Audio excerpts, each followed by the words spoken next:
स्वागत है दोस्तों आप लोगों का पुनः। आइए फिर हम दूसरा भाग देखते हैं एमसीक्यू का। देखिए 20 नंबर क्वेश्चन है, भारत के लिए संविधान की रचना हेतु संविधान सभा का विचार निम्नलिखित में से सर्वप्रथम किसने प्रस्तुत किया था। ठीक है, आप लोग विचार कीजिए और देखिए ऑप्शन। चलिए आंसर हो जाएगा ए नंबर में, यानी स्वराज पार्टी ने 1934 में किया था। ठीक है, ध्यान दीजिएगा। और उस व्यक्ति का भी नाम बताइए जिन्होंने 1934 में ही विचार दिया था संविधान सभा का। उनका नाम क्या है आप लोग कमेंट में ज़रूर दीजिए। ठीक है, आपको बता दें एम.एन. राय नाम है। चलिए आगे बढ़ते हैं। कौन से कथन संविधान सभा के विषय में नहीं है। 21 नंबर क्वेश्चन है कि कौन सा कथन जो है संविधान सभा के बारे में नहीं है। ठीक है, तो ध्यान दीजिएगा। इसमें 1 और 2, यह वयस्क मताधिकार पर आधारित नहीं था, ये गलत है क्योंकि यह वयस्क मताधिकार पर ही आधारित था। ठीक है।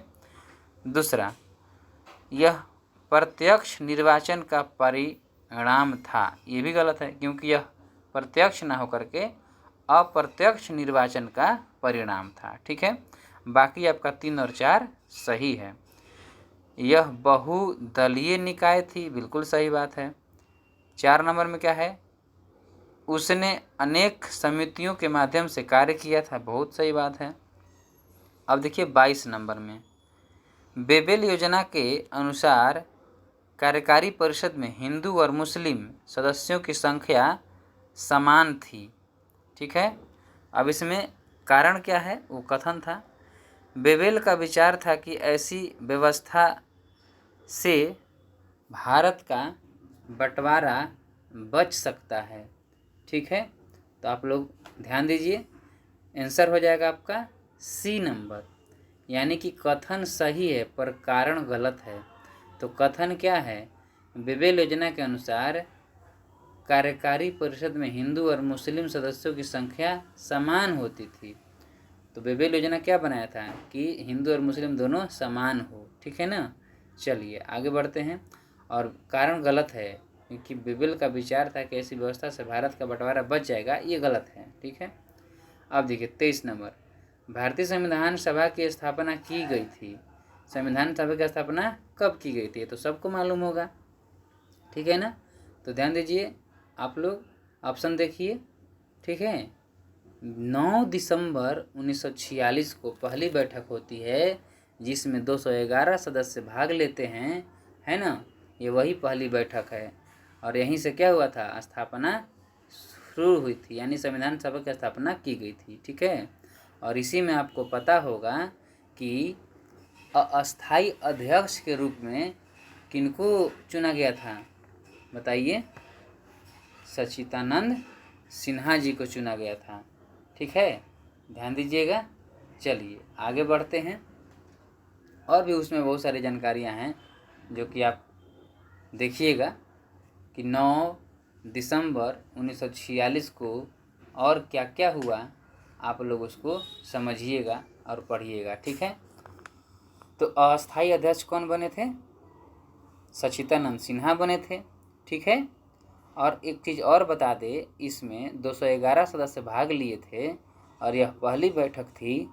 तो इसमें अस्थाई अध्यक्ष तो सच्चिदानंद सिन्हा थे, लेकिन अस्थाई उपाध्यक्ष कौन थे ये भी आप लोग बताइए। ठीक है, अस्थाई उपाध्यक्ष के रूप में फ्रैंक एंथोनी थे। ठीक है, फ्रैंक एंथोनी। चलिए आगे बढ़ते हैं, ध्यान दीजिएगा। देखिए अब अगला क्वेश्चन है 24 नंबर। ठीक है, कर रहा है, भारतीय संविधान को बनाने हेतु संविधान सभा के कुल कितने अधिवेशन हुए। चलिए ये भी बहुत इंपॉर्टेंट क्वेश्चन है। 24 का आंसर आपको हो जाएगा 12। क्यों, क्योंकि 12वां अधिवेशन जो था वो लास्ट अधिवेशन था। ठीक है ना, आप लोगों को पता होगा 12वां अधिवेशन जो था वो लास्ट अधिवेशन था। और किसी किसी बुक में आपको 11 अधिवेशन भी देता है तो वो भी सही माना जाता है। लेकिन अगर 11 नहीं रहेगा ऑप्शन में तो आपको 12 मारना अनिवार्य होगा। ठीक है, चलिए आगे बढ़ते हैं। इसके बारे में अगर आपको और ज़्यादा जानकारी करना है तो आप लोग उसको पढ़िए। अधिवेशन जो शुरू हुआ था और जब हमारा संविधान बन के तैयार हुआ था तो क्या क्या किया गया था, है ना, ये सब आप लोग भी पढ़िए। ठीक है, अगर आपके पास नोट्स वगैरह नहीं है तो आप लोग हमसे ले सकते हैं। आप हमको ज़रूर कमेंट करेंगे जो आपको जिस प्रकार का नोट्स चाहिए होगा। ठीक है, चलिए आगे बढ़ते हैं। देखिए अब आते हैं हम लोग 25 नंबर में। संविधान सभा में वयस्क मताधिकार को 15 वर्ष के लिए स्थगित करने की बात किसने कही थी? संविधान सभा में वयस्क मताधिकार को 15 वर्ष के लिए स्थगित करने की किसने बात कही थी? ठीक है, चलिए आगे बढ़ते हैं। देख लीजिए 25, आप लोग ऑप्शन देखिए। हाँ, मौलाना आज़ाद। ठीक है, मौलाना आज़ाद ने संविधान सभा में वयस्क मताधिकार को 15 वर्ष के लिए स्थगित करने की बात कही थी।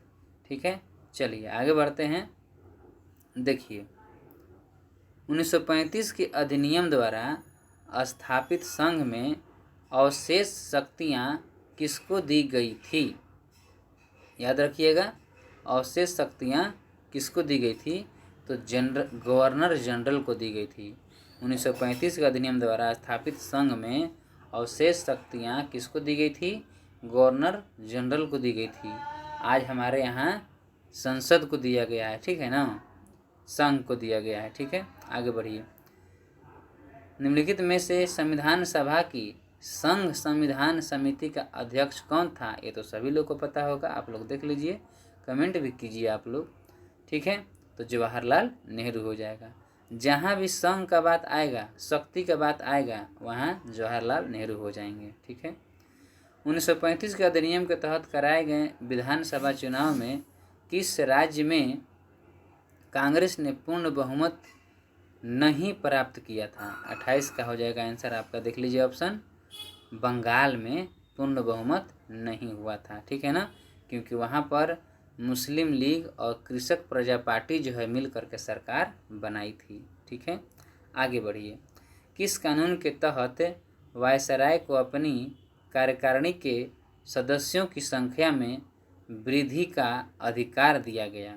ठीक है, तो ध्यान दीजिएगा, ये हो जाएगा 1861। किस कानून के तहत वायसराय को अपनी कार्यकारिणी के सदस्यों की संख्या में वृद्धि का अधिकार दिया गया? 1861 हो जाएगा। ठीक है, चलिए आगे बढ़ते हैं। निम्नांकित में से कौन सा एक भारत शासन अधिनियम 1935 में स्वीकार किया हुआ महत्वपूर्ण और अस्थायी अव्यय नहीं है? ठीक है, तो ध्यान दीजिएगा, ऑप्शन देख लीजिए। तो देश के लिए लिखित संविधान ये 1935 में स्वीकार किया हुआ महत्वपूर्ण और अस्थायी अव्यय नहीं था। ठीक है, ध्यान दीजिएगा, क्वेश्चन को फिर से समझिए। कौन सा एक भारत शासन अधिनियम 1935 में स्वीकार किया हुआ महत्वपूर्ण और अस्थायी अव्यय नहीं था? तो देश के लिए लिखित संविधान बनाना ये 1935 के प्रावधान में नहीं था। तो क्या क्या था, ध्यान दीजिए। विधानमंडल के लिए निर्वाचित और जवाबदेह प्रतिनिधित्व देना, एक संघ की योजना पर विचार करना, विधानमंडल के लिए सरकारी सदस्यों को नामांकित किया जाना। ठीक है, अब 31 नंबर देखते हैं, लास्ट क्वेश्चन आज का। भारत का संविधान पूर्ण रूप से तैयार हुआ था, ये हुआ था 26 नवंबर 1949 को। ठीक है, चलिए आगे बढ़ते हैं। अब अगला वीडियो हम लोग नेक्स्ट एपिसोड में लाएंगे। ठीक है, तब तक के लिए थैंक यू।